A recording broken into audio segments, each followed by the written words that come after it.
नमस्कार दोस्तों। जैसा कि पिछले वीडियो में हम आप लोगों को बताया गया था, पहले हम लोग माइंड मैप के थ्रू रिवीजन कर रहे थे। झारखंड का पूरा इतिहास माइंड मैप के थ्रू रिवीजन करवाया गया। नागपुरी का भी कुछ हिस्सा माइंड मैप के थ्रू आपको रिवीजन करवाया गया। परीक्षा काफी नजदीक होने के कारण अब हम लोग यहाँ पे रिवीजन करने वाले हैं टेस्ट के माध्यम से। हम लोगों के क्लास में ऑफलाइन टेस्ट हुआ था कुल मिला के 50, और इनमें से जो महत्वपूर्ण विषय हैं, वैसे तो सभी विषय महत्वपूर्ण ही होते हैं, लेकिन फिर भी जेएसएससी सीजीएल के दृष्टिकोण से जिसका वेटेज ज्यादा है उसको हम लोग यहाँ पे पहले डिस्कस करने वाले हैं। इनमें से दो टेस्ट यानी कि कंप्यूटर का और साइंस का केमिस्ट्री का ऑलरेडी अवेलेबल है। आप हमारे यूट्यूब चैनल के प्लेलिस्ट में जाके देखिएगा तो आपको रिवीजन थ्रू एमसीक्यू करके कंप्यूटर का भी मिल जाएगा और केमिस्ट्री का भी मिल जाएगा। तो आप उन वीडियो को अगर नहीं देखें तो उसको आप देख सकते हैं। आज हम लोग यहाँ पे शुरू करने वाले हैं झारखंड जीएस का। इसमें हम लोग 12 टेस्ट डिस्कस करने वाले हैं। 12 टेस्ट में 1685 प्रश्न हम लोग यहाँ डिस्कस करेंगे, और न केवल इन प्रश्नों का उत्तर जानेंगे बल्कि इससे संबंधित जो तथ्य हैं उसको भी समझने का प्रयास करेंगे, ताकि कोई भी रिलेटेड फैक्ट भी अगर आपको एग्जाम हॉल में इससे संबंधित प्रश्न दिखे तो आप उसको बहुत आसानी से बना पाए। तो पिछले वीडियो में इसका टॉपिक बताया गया था कि जो टेस्ट होगा उसका कौन कौन सा टॉपिक है, उसको आप पहले पढ़ लीजिए और उसके बाद यहाँ पे इन प्रश्नों को आप देखिए तो बहुत ही बेहतर तरीके से आपका यहाँ पे रिवीजन होगा। तो जो टॉपिक है फिर से एक बार हम रिपीट कर देते हैं। झारखंड का प्रशासनिक ढांचा, भौगोलिक स्थिति, नामकरण, निवासी, झारखंड का प्राचीन काल, धार्मिक आंदोलन, प्राचीन काल में झारखंड, क्षेत्रीय राजवंश, पूर्व मध्यकाल में झारखंड, सल्तनत काल में झारखंड, मुगल काल में झारखंड और उत्तर मुगल काल में झारखंड। वैसे अगर आप इसको रिवीजन करना चाहते हैं हमारे YouTube चैनल से, तो माइंड मैप के थ्रू पूरे झारखंड के इतिहास को रिवीजन करवाया गया। बहुत ही कम समय में, लिमिटेड टाइम में रिवीजन करवाया गया है। वीडियो नंबर 1 से लेके 8 तक देखिएगा तो इतना जो टॉपिक है वो आपका कंप्लीट हो जाएगा। अगर नहीं देखे हैं तो आप देख सकते हैं, और देखे हैं तो इन प्रश्नों को आप देखिए। बहुत ही लिमिटेड सोर्स से आपका 120 प्रश्न जो है वो सॉल्व हो सकता है, ऐसा आपको इस टेस्ट को देखने के बाद पता चल जाएगा। तो अगला जो हम लोगों का टेस्ट होने वाला है, यानी कि नेक्स्ट वीडियो जब आएगा तो टेस्ट नंबर 2 होगा। इसमें 140 प्रश्नों को हम लोग डिस्कस करेंगे, जिसमें से यहाँ पे 3 टॉपिक है। आधुनिक काल, जिसमें जनजातीय आंदोलन भी देखेंगे, राष्ट्रीय आंदोलन देखेंगे 1857 से 1947 तक। ये भी प्रश्न जो होगा वो गाइड बुक से होगा। जब तीसरा टेस्ट हम लोग पढ़ेंगे तब यहाँ या डिस्कस करेंगे तब ये कंप्लीट हिस्ट्री होगा, जो कि प्रीवियस ईयर क्वेश्चन से यहाँ पे आपको डिस्कस करवाया जाएगा, और यहाँ कुल मिला के 170 प्रश्न होंगे। तो आप अगर हमारे चैनल को सब्सक्राइब नहीं किए तो सब्सक्राइब कर लीजिए, ताकि जो भी टेस्ट यहाँ पे अपलोड किया जाएगा उसका नोटिफिकेशन आपको जल्द से जल्द प्राप्त हो सके। तो चलिए देर ना करते हुए आपको यहाँ पहला टेस्ट का जो यहाँ पे प्रश्न है उसकी ओर ले जाना हम चाहते हैं। तो यहाँ पे आप पहला टेस्ट अगर देखिएगा इतिहास का, तो ये पहला प्रश्न आप देखिएगा तो यहाँ पे झारखंड के कुछ महत्वपूर्ण जानकारी से यहाँ पे पूछा गया है, जो कि प्रशासनिक ढांचा से हम कह सकते हैं उससे है, जो कि जिसके बारे में हम वीडियो में डिस्कस तो नहीं किए हैं, लेकिन उम्मीद करते हैं ये सब बेसिक जानकारी है, ये आपको पहले से पता होगा। तो टेस्ट नंबर 1 है, झारखंड हिस्ट्री है। अब हम लोग यहाँ पे प्रारंभ करते हैं क्वेश्चन नंबर 1। देखिए ये जो टेस्ट में है 120 प्रश्न, तो 120 प्रश्न को डिस्कस करने में काफी लंबा समय लग सकता है, लेकिन फिर भी हम लोग प्रयास करेंगे कोई भी आलतू फालतू यहाँ डिस्कशन ना किया जाए। जो भी डिस्कशन यहाँ पे होगा प्रश्नों से संबंधित ही होगा, और कम से कम समय में ज्यादा से ज्यादा प्रश्नों को डिस्कस करने का प्रयास करेंगे। फिर भी 120 प्रश्न को डिस्कस करने में टाइम तो लगता है, इसलिए हो सकता है ये वीडियो थोड़ा लंबा हो जाए। तो उम्मीद करते हैं अंत तक इस वीडियो को देखिएगा, वो आपको 120 प्रश्न जो है वो धीरे धीरे वो याद होने लग जाएगा। और इसी तरह से आने वाले समय में बहुत सारे प्रश्नों को आपको यहाँ डिस्कस करवाया जाएगा, और वे सब प्रश्न अगर रिपीट होते हैं एग्जाम हॉल में तो बहुत आसानी से आप उसको बना पाइएगा। चलिए देर ना करते हुए शुरू करते हैं पहला प्रश्न। पहला प्रश्न है, झारखंड का नवनिर्मित प्रमंडल कौन सा है? तो आपको पता होगा कि 15 नवंबर 2000 को झारखंड का स्थापना हुआ। बिहार के 18 जिले को अलग किया गया और वहां पे 4 प्रमंडल थे। तो आपको यहाँ पे पूछा गया है जो 5वां प्रमंडल हम लोगों का है, जो नया प्रमंडल बना है 2003 में, वो कौन सा प्रमंडल है? ऑप्शन ए बोलता है कोल्हान, बी बोलता है संथाल परगना, सी बोलता है बोकारो, और डी है इनमें से कोई नहीं। तो ये जो है ऑप्शन ए सही आंसर होगा, कोल्हान। ये 2003 में बना था। 3 जिला इसके अंतर्गत अभी आते हैं, पश्चिमी सिंहभूम, पूर्वी सिंहभूम और सरायकेला खरसावां। तो इस तरह से जो प्रशासनिक ढांचा है उससे अभी सवाल आपको देखने को मिलेंगे। तो उम्मीद करते हैं इन सब का आपको जवाब अब अगर नहीं जान रहे होंगे तो ये आपको आने लग जाएगा। दूसरा प्रश्न है, उत्तरी छोटानागपुर प्रमंडल का मुख्यालय कहाँ है? हजारीबाग, रांची, धनबाद और बोकारो।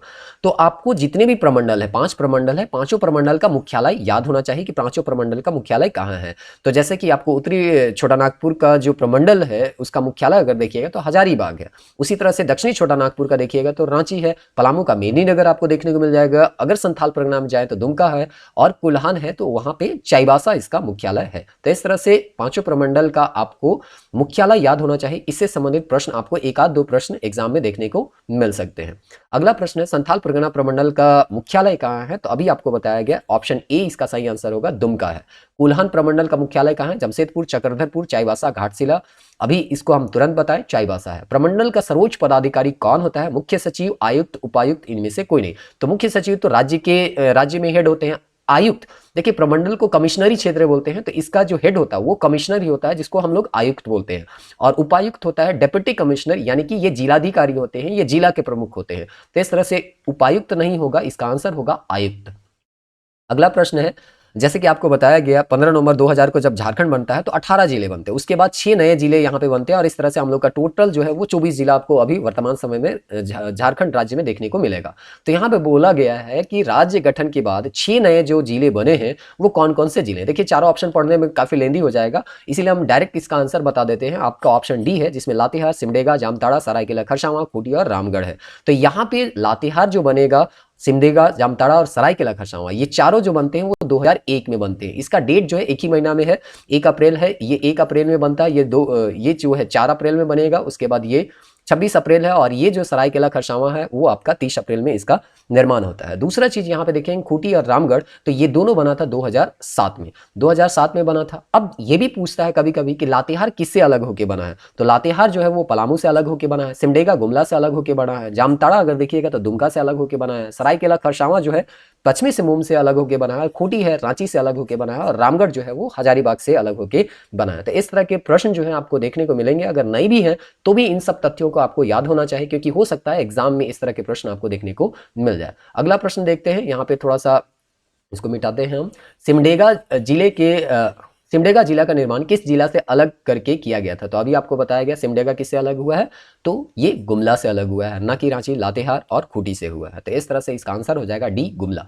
जिला का प्रमुख अधिकारी अभी तुरंत आपको बताया गया है, उपायुक्त यानी डेप्यूटी कमिश्नर जो होते हैं वो जिला के प्रमुख अधिकारी होते हैं। आंसर हमारा ए हो जाएगा, उपायुक्त, ना कि उप विकास आयुक्त या अनुमंडल पदाधिकारी, इनमें से कोई नहीं। ये गुमला, ये ऑप्शन गलत है यहाँ पे।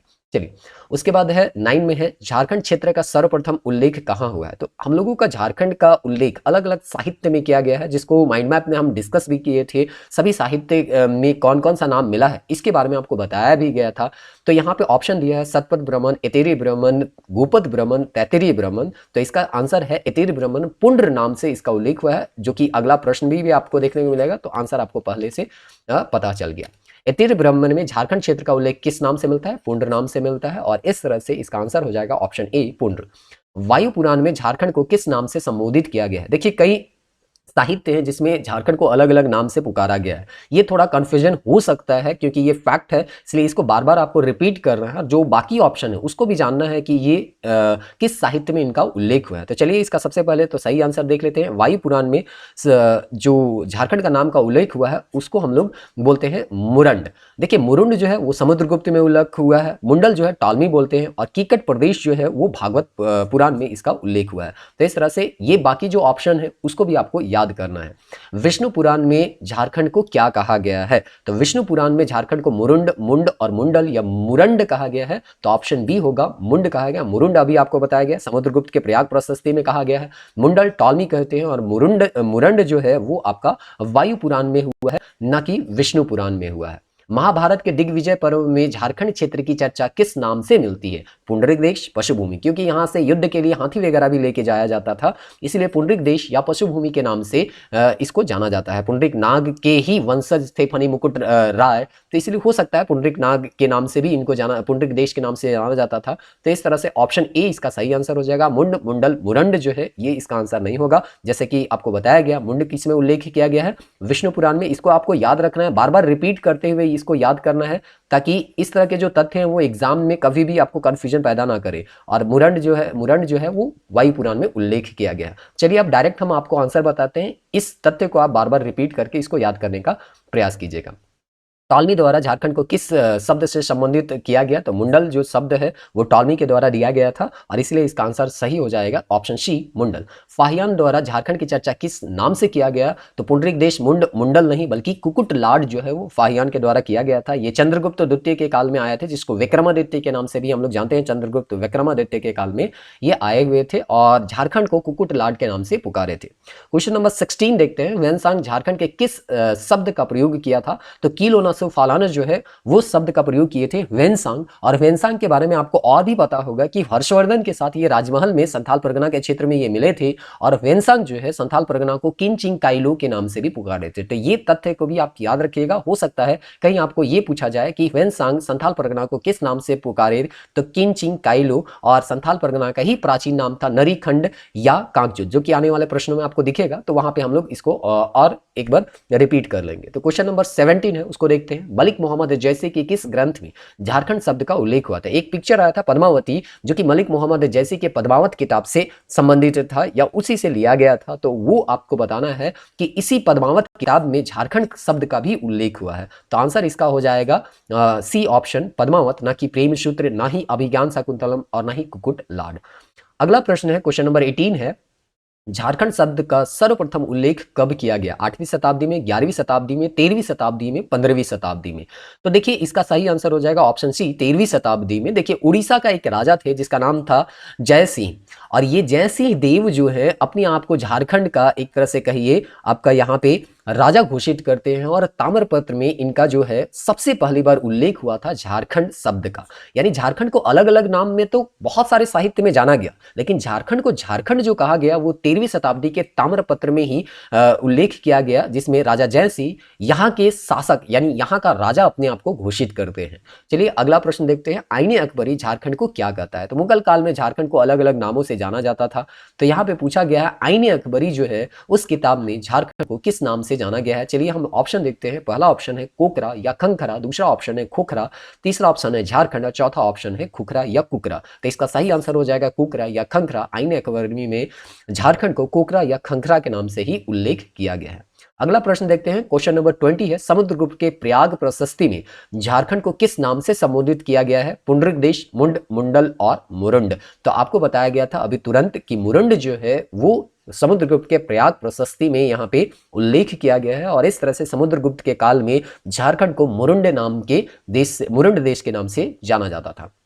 निम्नलिखित में कौन सा क्षेत्र प्राचीन काल में नरीखंड और बाद में कांगजोल के नाम से जाना गया? अभी आपको बता रहे थे जब संथाल परगना के बारे में कि संथाल परगना में वेनसांग जो है वो हर्षवर्धन के साथ मिलते हैं और किनचिंग काइलो के नाम से जानते हैं, संथाल परगना का नाम वो लेते हैं। तो उसी तरह से वहां पे ही आपको बताया गया था कि नरीखंड और कांगजोल जो है वो किसका प्राचीन नाम है? तो संथाल परगना का ही प्राचीन नाम है। ये सारा चीज जो है आपको माइंड मैप में आपको सीक्वेंस वाइज बताया गया है। तो उम्मीद करते हैं अगर इन प्रश्नों का अगर आप जवाब नहीं दे पा रहे हैं तो आप इस वीडियो को देखने के बाद माइंड मैप वाला वीडियो भी आप देख लीजिए। बहुत ही कम समय में ज्यादा से ज्यादा तथ्यों को हम लोग वहां पे कवर करने का प्रयास किए हैं।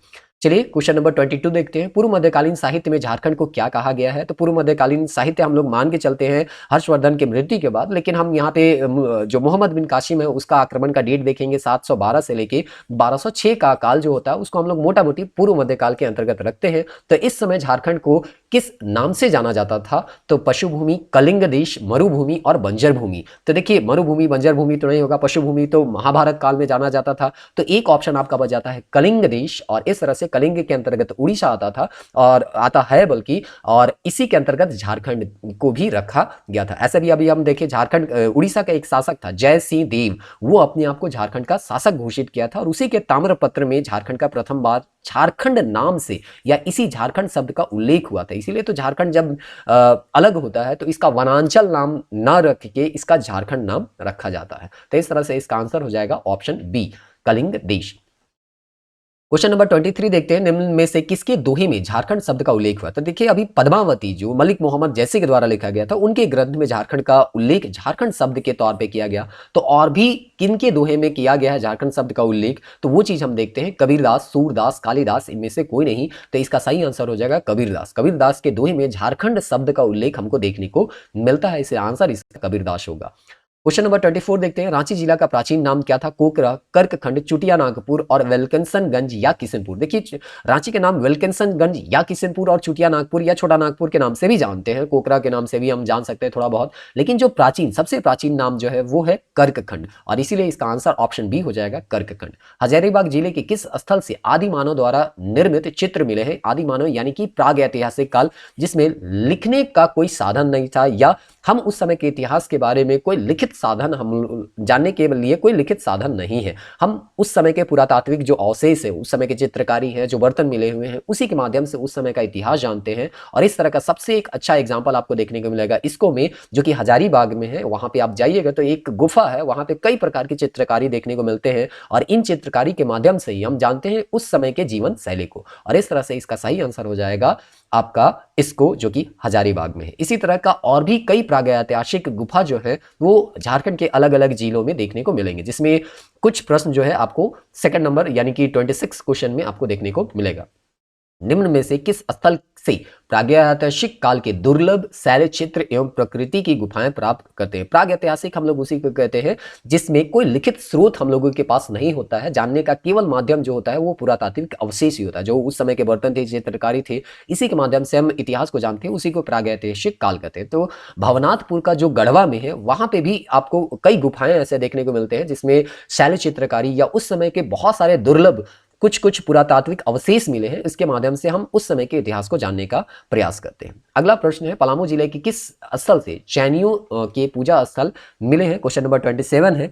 तो अब यहाँ पे देखते हैं पलामू जिले के किस स्थल से, तो हनुमान गांव। तो ये जो जैन का कुछ मूर्ति वगैरह जो है पलामू के हनुमान गांव से यहाँ पे देखने को मिलता है।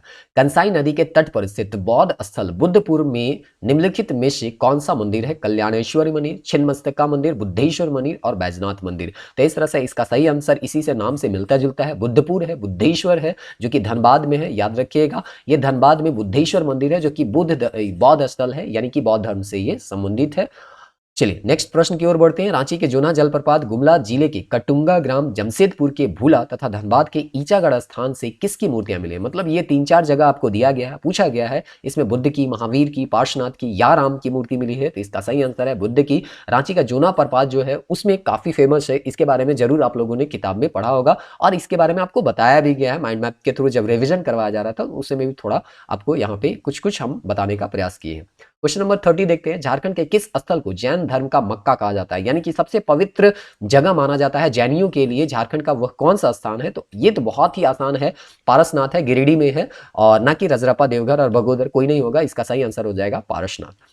अगला प्रश्न है, झारखंड चाणक्य यहाँ झारखंड नहीं होगा, चाणक्य ने अपने प्रसिद्ध रचना अर्थशास्त्र में झारखंड को किस नाम से संबोधित किया? पुंडरिक देश, कुकुर देश, पशुभूमि, मुरुंड। तो देखिए बी विरतम के जो किताब है उसमें चाणक्य के अर्थशास्त्र में झारखंड के लिए जो शब्द का उल्लेख हुआ वो बताया गया है कुकुर देश, यानी कि अर्थशास्त्र में चाणक्य ने झारखंड के लिए कुकुर देश का उल्लेख किया है। ये डॉक्टर बी विरतम के किताब में दिया गया है और वहीं से हम यहाँ पे आपको बता रहे हैं। चंद्रगुप्त मौर्य झारखंड प्रदेश से क्या चीज अपनी सेना के लिए लेता था? जैसे महाभारत काल में हम इसको पशु भूमि के नाम से भी जानते थे, क्योंकि काफी यहाँ पे युद्ध के लिए पशुओं को लेके जाया जाता था, हथियार भी लेके जाते थे। यहाँ का लोहा जो था वो आपको मेसोपोटामिया काल तक, यानी कि ईरान इराक तक देखने को मिलेगा। तो यहाँ से जो लेके जाया जाता था मौर्य काल में, वो था महत्वपूर्ण रूप से एक जानवर था जो कि हाथी है, और हम लोगों का एक तरह से कहिए राजकीय पशु भी जो है वर्तमान में हाथी है, और इस तरह से इसका आंसर जो हो जाएगा ऑप्शन ए हाथी हो जाएगा। मौर्य सम्राट अशोक के किस शिलालेख में झारखंड क्षेत्र की चर्चा की गई है? 5, 6, 13, 14।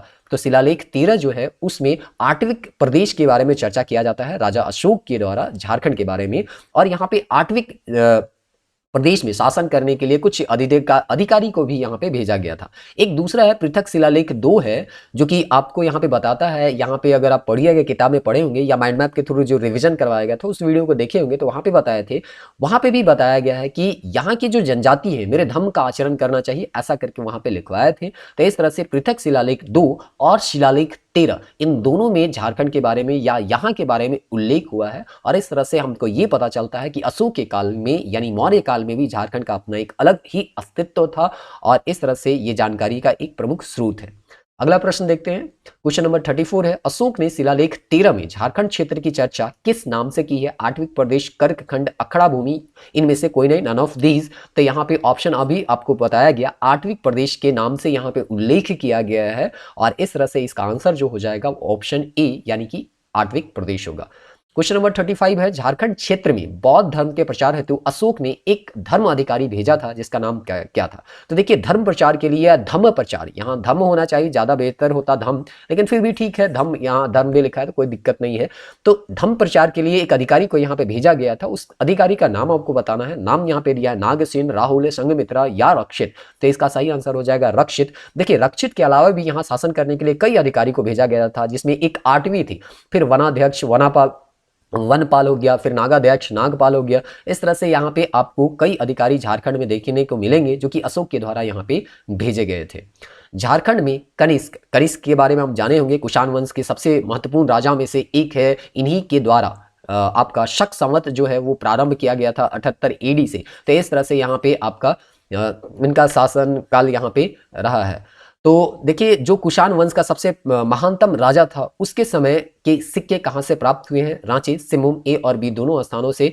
तो यहाँ पे सही आंसर हो जाएगा ए और बी दोनों स्थानों से। ये 78 आप देख लीजिएगा, थोड़ा सा यहाँ पे 78 एडी ही होना चाहिए। हाँ, ये 78 एडी होगा। अगर नहीं होगा तो इसको एक बार आप रीचेक करके देख लीजिएगा। अगर कोई दूसरा आंसर होगा तो इसको कमेंट करके आप बता सकते हैं। अगला प्रश्न है 37, निम्नलिखित में से किस गुप्त शासक ने पुंडवर्धन, जिसमें झारखंड का अधिकांश भाग शामिल था, को अपने राज्य में मिला लिया? तो यहाँ पे चंद्रगुप्त प्रथम, समुद्रगुप्त, चंद्रगुप्त द्वितीय और उपगुप्त था। तो देखिए, आठविक विजय के बारे में उल्लेख किया गया है समुद्रगुप्त के प्रयाग प्रशस्ति में और इस तरह से इसका आंसर हो जाएगा बी। देखिए, समुद्रगुप्त जब दक्षिण के अभियान में थे तो इस समय यहाँ के कुछ लोग जो थे उनको परेशान किए थे और इसीलिए यहाँ का जो क्षेत्र है उसको वो विजय करते हैं समुद्रगुप्त, और इसीलिए यहाँ पे आठविक विजय के बारे में चर्चा किया गया था समुद्रगुप्त के प्रयाग प्रशस्ति में। निम्नलिखित में कौन सा नागवंशी राजा समुद्रगुप्त के समकालीन था? मदन राय, प्रताप राय, कंदर्य राय। तो यहाँ पे सभी के सभी नागवंशी राजा जो है वो समुद्रगुप्त के समकालीन था, इसलिए इसका आंसर हो जाएगा उपरोक्त में से सभी। अगला प्रश्न देखते हैं 39 है, क्वेश्चन नंबर यहाँ पे इस प्रश्न में बोला गया है 600 ईस्वी के आसपास अंगराज जयनाग, जिसके अधीन संथाल परगना भी था, कि किस सेनापति ने मगध राजा ग्रहवर्मा को हराकर मगध राज्य पर अधिकार कर लिया? तो यहाँ पे इसका ऑप्शन दिया है शशांक, हर्ष, राज सिंह और इनमें से कोई नहीं। तो इसका आंसर हो जाएगा बंगाल का गौड़ नरेश जो था वो शशांक था और इसीलिए इसका आंसर ऑप्शन ए हो जाएगा शशांक। देखिए, शशांक और हर्षवर्धन एक दूसरे के समकालीन थे। अगर आप प्राचीन काल अगर पढ़े होंगे भारत का इतिहास तो आपको ये थोड़ा बहुत आइडिया भी होगा। बेनी सागर के शिव मंदिर का निर्माण किसके द्वारा करवाया गया था? हर्षवर्धन, समुद्रगुप्त। यहाँ शशांक ऑप्शन नहीं होना चाहिए, बेनी राजा होना चाहिए। बेनी राजा है जो कि आर्कियोलॉजिकल सर्वे ऑफ इंडिया के द्वारा इसको अपने अधीन कर लिया गया है, बेनी सागर का जो जगह है उसको। तो ऑप्शन सी यहाँ पे आंसर हो जाएगा इसका बेनी, ना कि शशांक होगा। क्वेश्चन 41 देखते हैं, कन्नौज के राजा यशोवर्मन के दिग्विजय के समय मगध के किस राजा को झारखंड में शरण लेनी पड़ी थी? जीवगुप्त, राजेंद्र, महिपाल और इनमें से कोई नहीं। तो देखिए, कन्नौज के जो राजा थे यशोवर्मन, हर्षवर्धन के मृत्यु के बाद जो अगला राजा होगा वो यशोवर्मन ही होगा। तो उसके दिग्विजय के समय यानी कि जब वो अपना साम्राज्य को फैला रहा था उस समय मगध के किस राजा को झारखंड में शरण लेने पड़ा? यानी मगध का कोई राजा होगा जो कि झारखंड में आके अपना प्राण बचाया होगा या भाग गया होगा। तो यहाँ पे आपको 4 ऑप्शन देखने को मिल रहा है, जीवगुप्त, राजेंद्र, महिपाल और इनमें से कोई नहीं। तो महिपाल तो ऐसे भी कट जाएगा और राजेंद्र भी नहीं होगा। इसका सही आंसर जो होगा वो जीवगुप्त द्वितीय होगा। तो आंसर ए हो जाएगा। क्वेश्चन 42 देखते हैं, झारखंड में राज्य निर्माण की प्रक्रिया सर्वप्रथम किस जनजाति के लोगों ने शुरू की थी? संथाल, उरांव, मुंडा और हू। तो आपको पता होगा कि मुंडा सबसे पहले यहाँ पे अपना राज्य का यहाँ पे प्रारंभ करते हैं और इस तरह से प्राचीन काल में क्षेत्रीय राजवंश से संबंधित अब आपको प्रश्न देखने को मिलेंगे। तो आंसर यहाँ पे हो जाएगा मुंडा राजवंश। अगला हम लोग देखते हैं, शुतिया के राज्य कितने गढ़ों और कितने परगनों में विभक्त थे? तो शुतिया नागखंड के अंतर्गत शुतिया पहान जो थे उनके अंतर्गत यहाँ पे कितने गढ़ और कितने परगना था उसको आपको बताना है। 25 गढ़, 13 परगना, 33 गढ़, 25 परगना, 7 गढ़, 21 परगना, इनमें से कोई नहीं। तो इसका सही आंसर है 7 गढ़ और 21 परगना। इसी को बढ़ा के फनी मुकुट राय जो है 66 परगना में बढ़ा देंगे और सुतियामे को अपना राजधानी बनाएंगे और अपना साम्राज्य का विस्तार करेंगे और एक तरह से वो पूरे झारखंड में अपना शासन करेंगे। अगला प्रश्न देखते हैं, नागवंशी राज्य की स्थापना किनके द्वारा किया गया? तो अभी आपको बताया गया पुंडरीक नाग के जो बेटे थे फणिमुकुट राय, उन्हीं के द्वारा यहाँ पे नागवंश का स्थापना किया जाता है। मदरा मुंडा जो है अपना राजपाट जो है वो फणिमुकुट राय को यहाँ पे दे देते हैं। तो चलिए ऑप्शन यहाँ पे क्या क्या दिया है वो देख लेते हैं। छुटिया पाहन, फणिमुकुट राय, एनिसा, बागदेव। तो यहाँ सही आंसर हो जाएगा फणिमुकुट राय। नागवंशी राज्य का स्थापना किस शताब्दी में किया गया? तो प्रथम, द्वितीय, तृतीय और चतुर्थ। तो इसका स्थापना जो है देखिए विवाद है, लेकिन ज्यादातर जो मान्य है वो प्रथम शताब्दी में कहा जाता है। युधिष्ठिर दुबे जो होते हैं वो 64 ईस्वी में फणिमुकुट राय को प्राप्त करते हैं और उसके बाद जब वो 19 साल का हो जाता है और इसका पालन पोषण मदरा मुंडा करते हैं, ये सब चीज जानकारी आपको जरूर होगा, उम्मीद करते हैं। तो 83 ईस्वी में जब वो 19 वर्ष के थे तब उनका राज्याभिषेक किया जाता है और इस तरह से मदरा मुंडा जो हो जाते हैं वो अंतिम मुंडा शासक हो जाते हैं और इस तरह से मुंडा शासन समाप्त हो जाता है और नागवंश जो है वो प्रारंभ हो जाता है, जो कि सदानों का, यहाँ जनजातीय शासन था, अब नागवंश जो है वो सदानों का शासन यहाँ पे चलेगा। जो कि वर्तमान समय में भी आप रातू में जाइए तो वहां पे इनसे संबंधित जो किला है वो आपको देखने को मिल जाएगा। प्रथम नागवंशी राजा कौन था? तो शिवदास, एनिशाह, सौरभ नारायण, फणिमुकुट राय। तो फणिमुकुट राय जो कि मदरा मुंडा के द्वारा पाला पोषा गया था और 83 ईस्वी में उनको राज्याभिषेक कराया गया था। फणिमुकुट राय के राज्य में कितने परगने थे? अभी आपको बताया गया 7 गढ़ 21 परगना, जो कि सुत्तिया पाहन के समय था वो बढ़ा के 66 परगना कर दिया जाता है। फणिमुकुट राय के द्वारा वो विवाह के माध्यम से, युद्ध के माध्यम से अपने साम्राज्य का विस्तार करते हैं और परगनों की संख्या बढ़ के 21 से 66 हो जाती है। फणिमुकुट राय ने किसे अपनी राजधानी बनाई? सुत्यामे, चुटिया, खोखरा और इनमें से कोई नहीं। तो इसका सही आंसर होगा सुत्यामे। यहाँ पे एक सूर्य मंदिर का भी फणिमुकुट राय के द्वारा निर्माण करवाया जाता है। किस नागवंशी राजा को नागवंश का आदि पुरुष माना जाता है? क्योंकि हम लोग यहाँ पे नागवंश का सबसे पुराना, आदि पुरुष मतलब क्या हो गया? सबसे प्राचीनतम पुरुष। तो इस तरह से नागवंश का सबसे प्राचीनतम पुरुष जब नागवंश का प्रारंभ हुआ तब वो फणिमुकुट राय ही थे। तो प्रताप राय, भीमकर, एनिसा नहीं होंगे, इसका आंसर हो जाएगा वो फणिमुकुट राय हो जाएगा। अगला प्रश्न है, किस नागवंशी राजा ने अपनी राजधानी सुत्याम्बे से बदलकर चुटिया लाया? देखिए आपका राजधानी परिवर्तन रामगढ़ में भी देखने को मिलेगा और नागवंश में भी देखने को मिलेगा। तो आपको याद होना चाहिए कौन कौन सा राजधानी परिवर्तन किन किन राजाओं के द्वारा किया गया। तो यहाँ पे आपको देखना है सुत्याम्बे। सुत्याम्बे किसका राजधानी था? फणिमुकुट राय का, और इसे लाया गया था चुटिया। तो आपको बताना है कि कौन लाया था, फणिमुकुट राय, भीमकर्ण, प्रताप राय या धवल राय। तो इसका सही आंसर हो जाएगा प्रताप राय। देखिए प्रताप राय एक और आपको पढ़ने को मिलेगा जो कि पलामू का शासक था, लेकिन उसे कंफ्यूज नहीं होना है, ये बहुत पहले का था। प्रताप राय जो था वो तो आपका मध्यकाल में जहांगीर के समकालीन जहांगीर, शाहजहां, है ना, औरंगजेब, ये मध्यकाल जब हम लोग मुगल काल पढ़ेंगे उस समय आपको ये सब देखने को मिलेंगे। तो इससे कंफ्यूजन नहीं होना है। प्रताप राय जो थे अभी नागवंशी राजा हैं। एक और प्रताप राय आपको देखने को मिलेगा जो कि पलामू के चीरो राजा यहाँ पे रहेंगे। क्वेश्चन नंबर 51 देखते हैं, चुटिया के किस नदी के चुटिया जो है यानी रांची जो है वो किस नदी के तट पे बसा हुआ है? तो चुटिया जो है वो सोनरेखा नदी के तट पे बसा हुआ है, ना कि गंगा, दामोदर, बराकर के तट पर। किस नागवंशी राजा ने खुखरा को अपनी राजधानी बनाई थी? तो देखिए यहाँ सुत्याम्बे से बदल के ले आया गया चुटिया, वो है प्रतापकर्ण। अब यहाँ पे चुटिया से खुखरा कौन ले जाएगा? यहाँ पे उस चीज को यहाँ पे आपको पूछा गया है। भीमकर्ण, एनिसा, भीमसेन, रघुनाथ शाह। तो इसका सही आंसर होगा भीमकर्ण, क्योंकि यहाँ पे तुर्कों का आक्रमण बढ़ गया था और इसीलिए यहाँ पे ये अपना राजधानी चुटिया से ले जाके खुखरा कर लेते हैं। और भीमकर्ण ही वो राजा थे जो कि राय के जगह में कर्ण का उपाधि लिए थे। कलचुरी नदी लक्ष्मी कर्ण से प्रभावित होगी। तो लक्ष्मी कर्ण के बारे में हो सकता है आप भारतीय इतिहास जब पढ़ रहे होंगे तो उसमें आप लोग जरूर इसके बारे में पढ़े होंगे। अगला प्रश्न है, किस नागवंशी राजा ने भीम सागर का निर्माण करवाया था? तो देखिए भीम से नाम से पता चल जाएगा, भीमसेन, फणिमुकुट राय, प्रताप राय, भीमकर्ण। तो भीमसेन तो कोई यहाँ पे कोई राजा है नहीं, यहाँ पे नहीं होगा, भीमकर्ण यहाँ पे है। तो भीमकर्ण हम लोग देखे थे जो कि राजधानी खुखरा लेके गया था, तो वही जो है भीम सागर का निर्माण भी करवाएगा। क्वेश्चन नंबर 54 देखते हैं, रांची स्थित जगन्नाथ मंदिर का निर्माण किस नागवंशी शासक द्वारा करवाया गया था? फणिमुकुट राय, धवल राय, एनिसा, भीमकर्ण। तो देखिए जगन्नाथ मंदिर जो है रथ मेला यहाँ पे लगता है, काफी फेमस मेला है। 1691 में बन के ये तैयार हुआ था, ये जगन्नाथ मंदिर जो कि एनिशाह के द्वारा यहाँ पे बनाया गया था। सतरंजी इसकी राजधानी थी। तो इस तरह से ये प्रश्न भी आपको आगे आने वाले कुछ प्रश्नों में आपको देखने को मिलेगा। तो इस तरह से एनिशाह जो है सही आंसर हो जाएगा। नागवंशी शासक एनिशाह द्वारा जगन्नाथ मंदिर बनकर तैयार हुआ था, अभी आपको तुरंत बताया गया 1691 में ये मंदिर जो है बनके तैयार हो जाता है।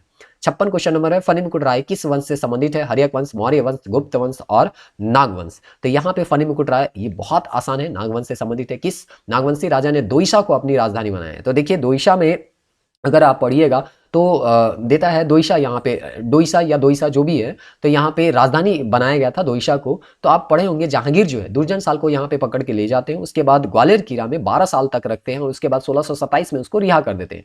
जब दुर्जन साल यहाँ पे आते हैं तो वो अपना राजधानी जो है वो खुखरा से यहाँ पे आपका दोइसा लेके आते हैं। तो इसका सही आंसर हो जाएगा दुर्जन साल। और यहीं पे आपका नवरत्नगढ़ करके 5 मंजिला भवन भी इनके द्वारा जो छुड़े गए राजा थे, यानी इनके साथ जो छुटे गए राजा थे, इन्हीं के माध्यम से उनको छोड़ने में इनको सहायता करवाया गया था उन सब राजाओं के द्वारा, कि ये नवरत्नगढ़ किला का वो निर्माण भी करवाते हैं।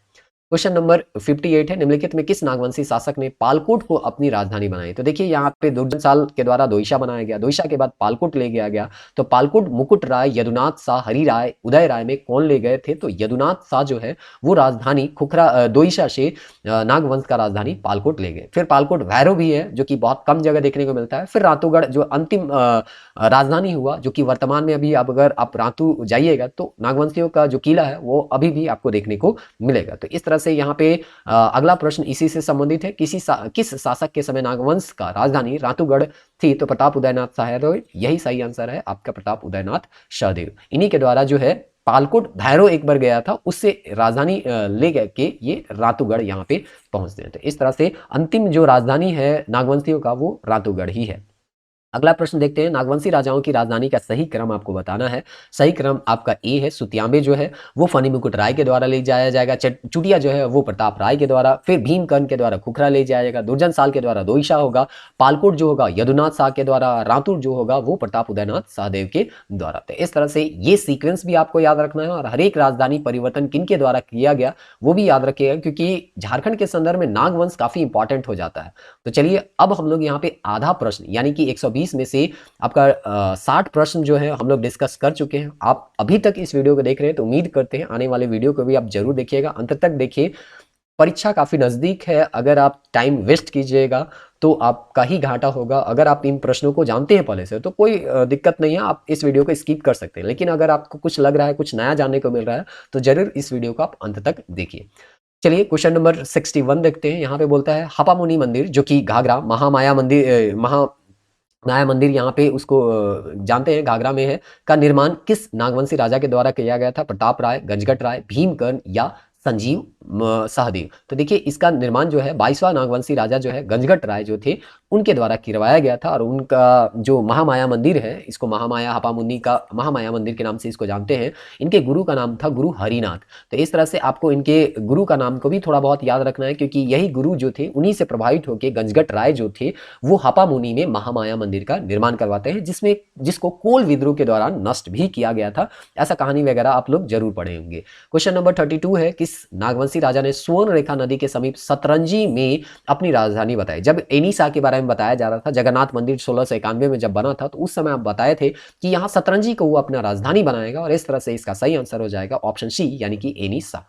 निम्नलिखित में किस नागवंशी राजा के शासनकाल में जमींदारी उन्मूलन हुआ? कृपनाथ सहदेव, जगन्नाथ सहदेव, दर्पनाथ सहदेव, चिंतामणि शरण सहदेव? तो इस तरह से आपको बताना है नागवंशी राजा के शासनकाल में जमींदारी उन्मूलन यानी जमींदारी प्रथा को कब समाप्त किया गया, यहाँ पे वो पूछा गया है। यहाँ पे सही आंसर हो जाएगा ऑप्शन डी यानी चिंतामणि शरणनाथ सहदेव के शासनकाल में जमींदारी प्रथा जो है वो उन्मूलन कर दिया गया था। अगला प्रश्न है क्वेश्चन नंबर 64, नागवंशी राजा ने सर्वप्रथम नवरत्नगढ़ का पंच मंजिला भवन का निर्माण करवाया गया, वो कहाँ है? तो जैसे कि आपको बताया गया ग्वालियर किला में रखा गया था दुर्जन साल को। उसके बाद उसके साथ कई मित्र जो हैं वहां से ही साथ में रिहा होते हैं, तो वो लोग जब यहाँ पे आते हैं तो देखते हैं घास फूस का इनका महल बना हुआ है। तो उन्हीं के देख रेख में दोइशा में पंच मंजिला महल बनाया जाता है, जिसको नवरत्नगढ़ का नाम से जानते हैं, क्योंकि 9 राजाओं के द्वारा इसको बनाया गया था। इसका सही आंसर हो जाएगा दोइशा। तो इस तरह से यहाँ पे ये गुमला जिला में अभी आपको देखने को मिलेगा।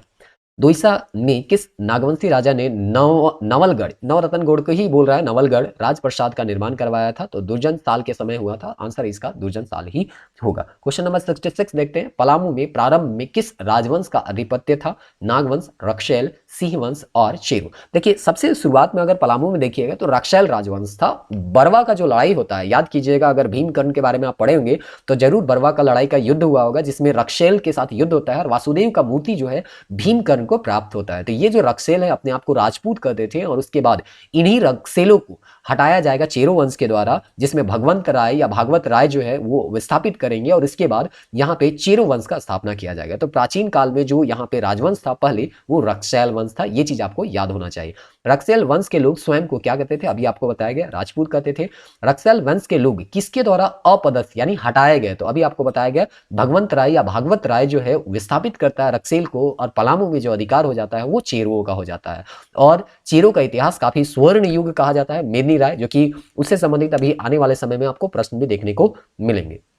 अगला प्रश्न है 69, पलामू में चेरो वंश का स्थापना किसके द्वारा किया गया, तो मेदिनी राय, प्रताप राय, धवल राय, भागवत राय। देखिए भगवंत राय या भागवत राय आपको दोनों स्पेलिंग मिल सकता है कहीं पे, तो ये चीज को आप ध्यान में रखिएगा, हो सकता है दोनों में से कोई एक ऑप्शन आपको यहाँ पे मिले। अगला प्रश्न है क्वेश्चन नंबर यहाँ पे 70, तो देखते हैं 70 में क्या बोलता है। सिमुम के सी वंश की पहली शाखा के संस्थापक कौन थे, रामचंद्र सिंह, यमुना सिंह, काशीनाथ। तो 8वीं शताब्दी में यहाँ पे सिमुम के सिंह वंश का स्थापना किया गया था और इसके संस्थापक का नाम था काशीनाथ सिंह। नेक्स्ट प्रश्न है 71 नंबर, और इस तरह से अब हम लोग 70 प्रश्न पहुंच चुके हैं और कुछ ही प्रश्न बचा हुआ है, लगभग 50 प्रश्न बचा हुआ है। उम्मीद करते हैं इन बाकी 50 प्रश्नों को भी आप अंत तक देखिएगा।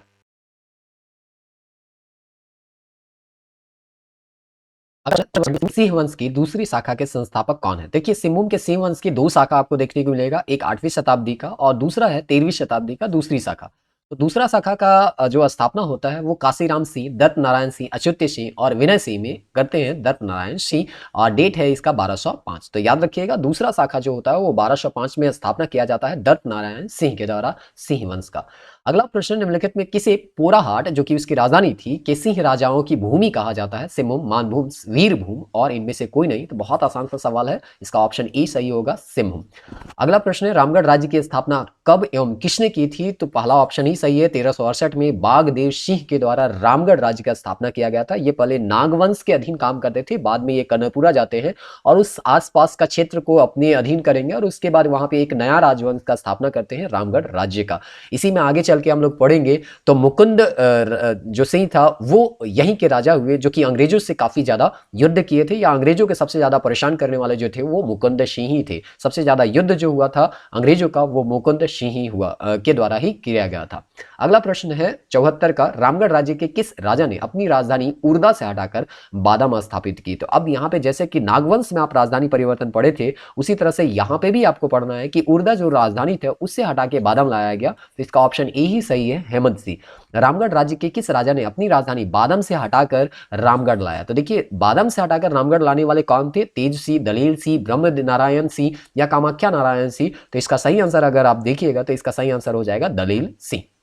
तो आपको याद रखना है रामगढ़ राजधानी बनाने वाले दलेल सिंह है। रामगढ़ राजा तेज सिंह ने अपनी शासन संचालन कहां से किया, यानी कि तेज सिंह के समय यहाँ पे राजधानी जो था वो कहाँ था, ऐसा यहाँ पे पूछा गया है। रामगढ़, इचाक, पद्मा या उर्दा। तो यहाँ पे आपका सही आंसर हो जाएगा इचाक। कामाख्या नारायण सिंह रामगढ़ की गद्दी पे कब बैठे, ऐसा यहाँ पे डेट दिया गया है। तो आप देख लीजिए ये लगभग आज़ादी से कुछ साल पहले ये बैठे थे, 1880 में, 1909 में, 1921 में, 1937। तो इसका सही आंसर हो जाएगा 1937। अब यहाँ फिर से सीक्वेंस दिया गया है रामगढ़ राज्य की राजधानियों का सही क्रम क्या है, तो इसका हम सही आंसर सीधे बता देते हैं। ऑप्शन सी है, पहले सीसिया है, सीसिया को बागदेव करिए थे, फिर उर्दा के बारे में कोई जानकारी नहीं है, बादम को हेमंत सिंह किए थे, रामगढ़ जो है वो आपका दलेर सिंह अभी हम लोग पढ़े, इचाक तेज सिंह है, और पद्मा जो है वो ब्रह्मदेव नारायण करके एक ऑप्शन था यहाँ पे, देखिए ब्रह्मदेव नारायण सिंह, उसका जो राजधानी था वो आपका पद्मा था। तो इस तरह से ये सीक्वेंस और नागवंश राजा का जो राजधानी था उसका सीक्वेंस, उसको आपको दोनों को याद रखने का प्रयास करना है। क्वेश्चन नंबर 79 यहाँ पे देखते हैं, खगड़िया राज्य की स्थापना किसके द्वारा किया गया था, तो हंस राज के द्वारा किया गया था। ये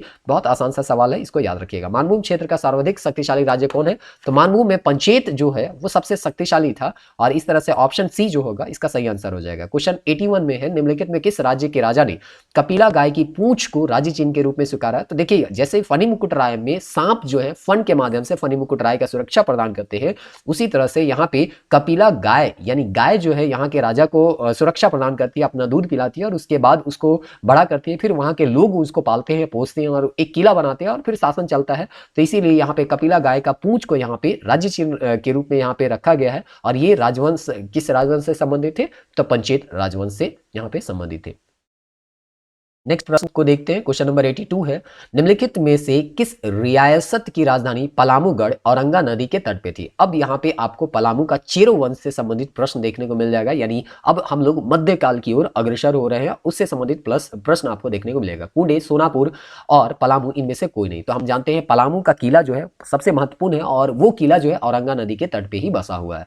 निम्नलिखित में किस स्थल से पाल शासक महेंद्र पाल के शिलालेख मिले हैं। दुधपानी, इटखोरी, पांडु और बेनीसागर। तो यहाँ पे देखिए महेंद्र पाल जो है उसका जो शिलालेख मिला है वो इटखोरी से मिला है। इटखोरी स्थित मां भद्रकाली की मूर्ति का निर्माण संभवतः किस काल में हुआ था। मौर्य काल, गुप्त काल, पाल काल, इनमें से कोई नहीं। तो इसका सही आंसर होगा पाल काल। राजा जयसिंह, आपको बताया गया था 13वीं शताब्दी में जो ताम्रपत्र में हमको मिला है झारखंड का शब्द का उल्लेख पहली बार हुआ है, उसी के बारे में यहाँ पे पूछा जा रहा है। राजा जयसिंह जिन्होंने खुद को 13वीं सदी में झारखंड का राजा घोषित कर दिया था, निम्न में से किस राज्य से संबंधित था। तो बंगाल, दिल्ली, उड़ीसा, राजस्थान। बहुत आसान सवाल है, उड़ीसा से संबंधित था।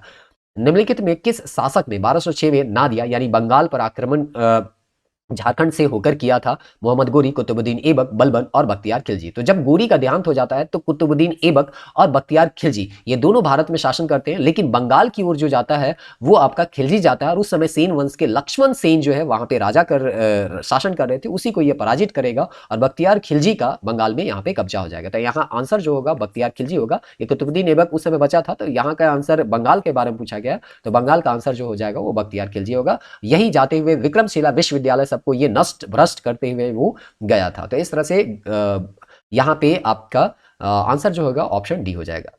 1310 ईस्वी में अलाउद्दीन खिलजी ने अपने किस सेनापति को नागवंशी राज्य को अपने अधीन करने के लिए भेजा था। तो देखिए यहाँ पे जब दिल्ली सल्तनत होगा तो उसके कई अधिकारियों को भेजा जाएगा यहाँ पे झारखंड को अपने अधीन करने के लिए। काफी उपजाऊ जमीन माना जाता था, उपजाऊ जमीन तो नहीं कहेंगे, काफी समृद्ध था, खनिज के मामले में हीरा नागपुर के नाम से जाना जाता था और इसीलिए यहाँ पे सभी कोई कब्जा करना चाहते थे। तो यहाँ पे जो भेजा गया था अलाउद्दीन खिलजी के द्वारा वो थे मलिक छज्जू।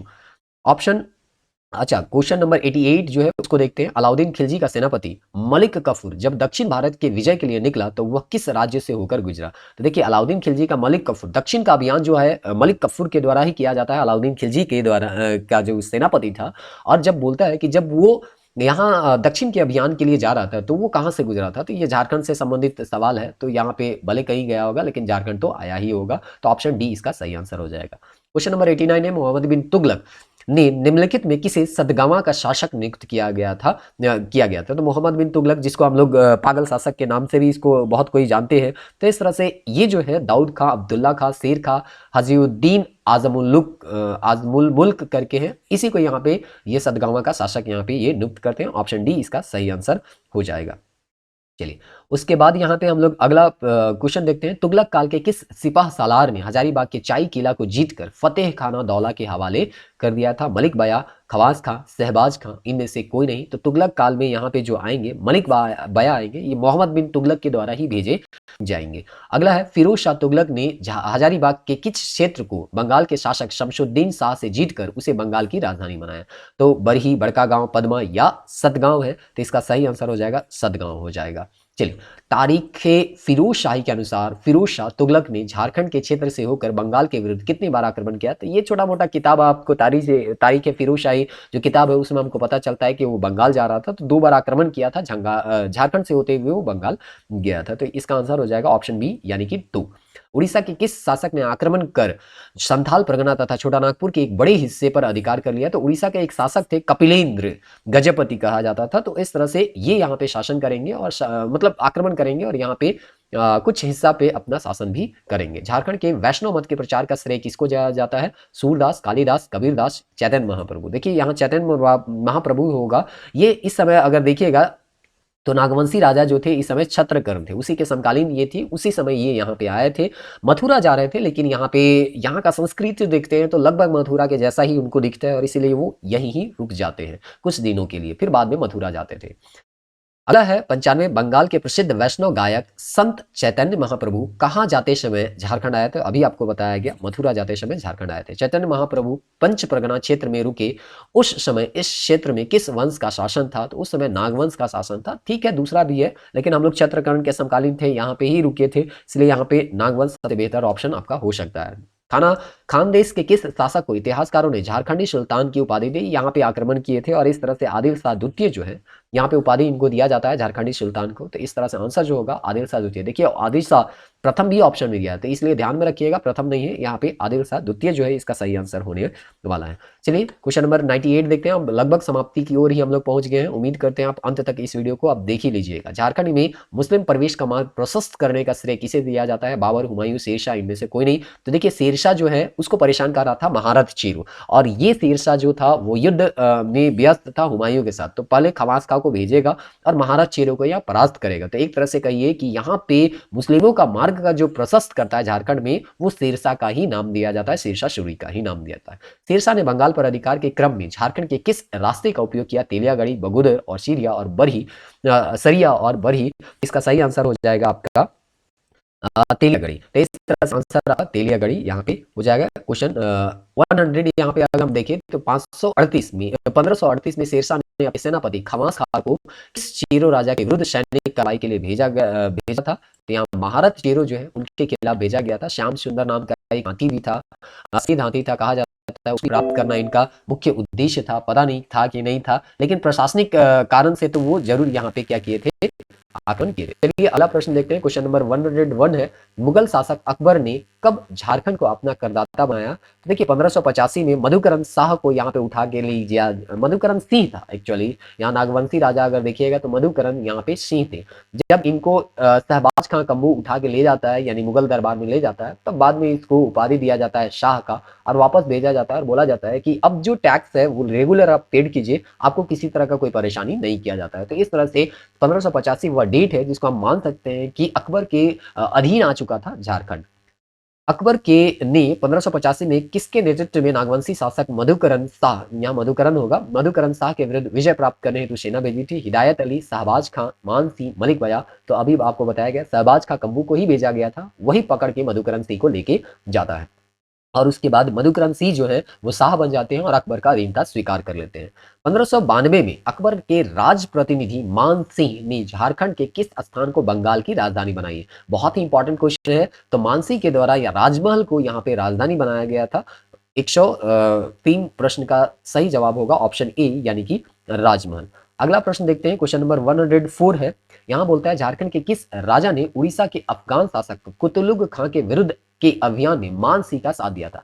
तो अभी हम लोग देखें झारखंड का जो नागवंश का राजा है मधुकरण सिंह, वो तो अकबर का अधीनता स्वीकार कर लिया है, इसलिए जब उड़ीसा में आक्रमण किया जाता है तो मधुकरण सिंह जो है वो मान सिंह का सहायता करता है, क्योंकि उड़ीसा जो है हम लोग जानते हैं कि झारखंड के से सटा हुआ है और दक्षिण में है। तो इस तरह से यहाँ पे जब वो जा रहे थे तो झारखंड होते हुए जा रहे थे, तो मधुकरण सिंह के द्वारा इनको सहायता दिया गया था मान सिंह को। तो इस तरह से हमारा जो आंसर हो जाएगा वो ऑप्शन सी, यानी मधुकरण सिंह हो जाएगा। क्वेश्चन नंबर 105 देखते हैं। राजा मान सिंह ने पलामू के किस चेरो राजा को पराजित कर उसे मुगलों की अधीनता स्वीकार करने को विवश किया? मेदिनी राय, चित्रजीत राय, सेहबल राय और भागवत राय। तो इसका सही आंसर अगर आप देखिएगा तो भागवत राय है, क्योंकि यही इसका संस्थापक भी होगा चेरो राजवंश का। राजा मान सिंह पलामू के किस चेरो राजा को पराजित कर उसे मुगलों की अधीनता स्वीकार करने को विवश करता है? तो पहले तो ये हार जाते हैं, लेकिन बाद में यहाँ पे जब इनका प्रभाव कम हो जाता है तो फिर से ये अपने आप को स्वतंत्र कर देते हैं, और चेरो राजवंश का अगर संस्थापक माना जाता है तो भागवत राय को ही माना जाता है। किस मुगल शासक के समय झारखंड पर मुगलों का अधिकार स्थापित हुआ था? अकबर, जहांगीर, शाहजहां और औरंगजेब। तो हम लोग अभी देखे थे मधुकरण शाह के समय ही अकबर का अधिकार यहाँ पे झारखंड में 1585 में ही हो चुका था, इसलिए ऑप्शन ए इसका सही आंसर होगा क्वेश्चन 106 का। 107 देखते हैं। जहांगीर के समय शंख नदी किस लिए प्रसिद्ध था? हीरा, चांदी, तांबा और लोहा। देखिए शंख नदी का पहले से भी उल्लेख हुआ था, अर्थशास्त्र, चाणक्य के अर्थशास्त्र में भी यहाँ पे उल्लेख हुआ है, और यहाँ पे हीरा नागपुर के नाम से भी इस क्षेत्र को जाना जाता था। कोयला का क्षेत्र है, इसलिए हीरा काफी मात्रा में मिलता है, और इसीलिए दुर्जन साल को जहांगीर पकड़ के भी ले गया था, और हीरा ही उसका रिहाई का कारण भी बनता है। दुर्जन साल का वो परखी था, हीरा के बहुत बड़े परखी थे, और वो ओरिजिनल हीरा बता देते हैं कि कौन है, और इस तरह से जहांगीर उसको रिहा कर देते हैं। तो यहाँ पे शंख नदी में किसके लिए प्रसिद्ध है? तो हीरा के लिए है। ये आंसर ए हो जाएगा इसका। Question number 108। इब्राहिम खान ने किस वर्ष खुखरा के नागवंशी राजा दुर्जन साल को हराकर शंख नदी पर कब्जा कर लिया था? तो 1615 जो वो डेट है जब इसको पराजित किया गया। फिर 1627 तक वो ग्वालियर किला में रहते, फिर 1627 में रिहा किए जाएंगे, फिर वो अपना राजधानी दोईशा लाते हैं, और उसी के राजधानी में उसके द्वारा जो छोड़े गए या उनके साथ जो छोड़े गए 9 राजा थे यहाँ पे आएंगे और 5 मंजिला नवरत्नगढ़ का निर्माण करेंगे। क्वेश्चन नंबर 109 देखते हैं। भोसले परिवार द्वारा शासित नागपुर के छोटा नागपुर का संबंध बताने वाले इतिहासकार कौन है? Walter Hamilton, J.H. Hewitt, John Marshall और इनमें से कौन कोई नहीं, यानी नन ऑफ दीज। तो यहाँ पे सही आंसर हो जाएगा J.H. हेविट। नागवंशी राजा दुर्जनशाल कितने वर्षों तक ग्वालियर किला में रहा था? 12 वर्षों में आपको बताया गया, 1615 से लेके 1627 तक। जहांगीर ने नागवंशी राजा दुर्जनशाल को कौन सी उपाधि प्रदान की? तो देखिए, जब वो जैसे मधुकरण सिंह से शाह हो गया था, वो लोग शाह बादशाह कहते थे ना, तो उसी से प्रभावित होकर इनको भी शाह का उपाधि देते थे, और इस तरह से दुर्जनशाल को शाह का उपाधि देने वाला जहांगीर ही था।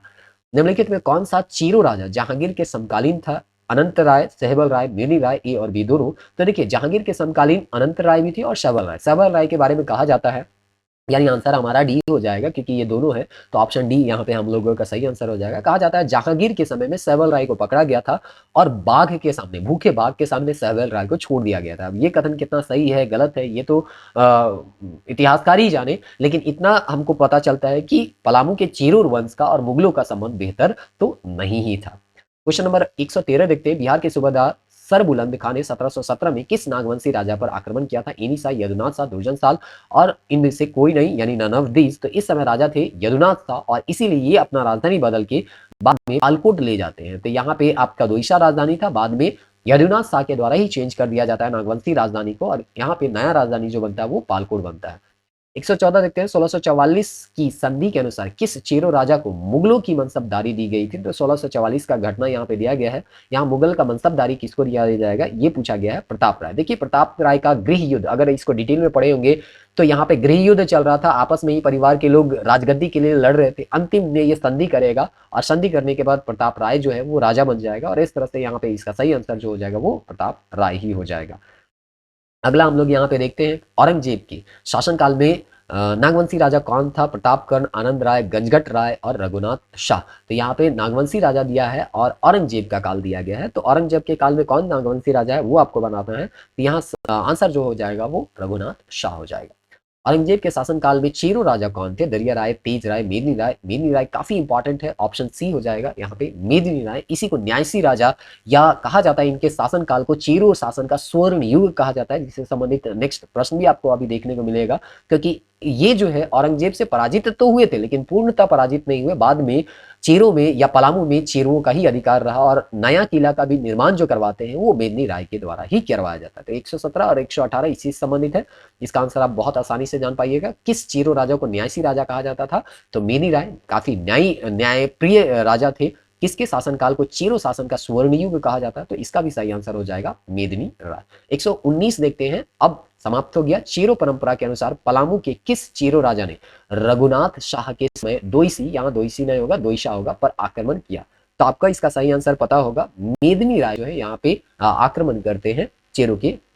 एक तरह से चेरो राजा जो मेदिनी राय था वही दोईशा पे यहाँ पे आक्रमण करेगा, और यहाँ का जो नागपुर दरवाजा है उसको ले जाके नया किला में वहां पे गड़वा देता है। तो इस तरह से इसका सही आंसर सी हो जाएगा। औरंगजेब के शासनकाल में 1667 में रामगढ़ का राजा कौन था? ऐसा यहाँ पे पूछा गया है। इसका सही आंसर होगा दलील सी। तो इस तरह से आप जो है 120 प्रश्नों के साथ इसके उत्तर भी जाने, और इससे संबंधित जो एक्सप्लेनेशन था उसको भी हम बताने का थोड़ा बहुत प्रयास किए, इससे रिलेटेड फैक्ट है। तो उम्मीद करते हैं आप इस वीडियो को अंत तक देखें, तो आने वाला जो नेक्स्ट वीडियो है उसको भी आप जरूर देखिएगा। उससे भी आपको बहुत सारे प्रश्नों का जो है जानकारी हो जाएगा, और इस तरह से रिवीजन करने का एक सबसे अच्छा माध्यम टेस्ट होता है। आपके पास जो ऑफलाइन अगर कोई किताब है तो आप उससे भी दे सकते हैं, और इस वीडियो में जो प्रश्न आपको बताया जा रहे हैं उसको भी आप याद करने का प्रयास कीजिए। नेक्स्ट वीडियो में जब हम लोग मिलेंगे तो टेस्ट 2 होगा, जिसमें 140 प्रश्नों को डिस्कस करेंगे। आधुनिक काल, जनजातीय आंदोलन, राष्ट्रीय आंदोलन, जो कि 1857 से 1947 तक है। वीडियो को देखने के लिए बहुत बहुत धन्यवाद। मिलते हैं नेक्स्ट वीडियो में, तब तक के लिए जय हिंद।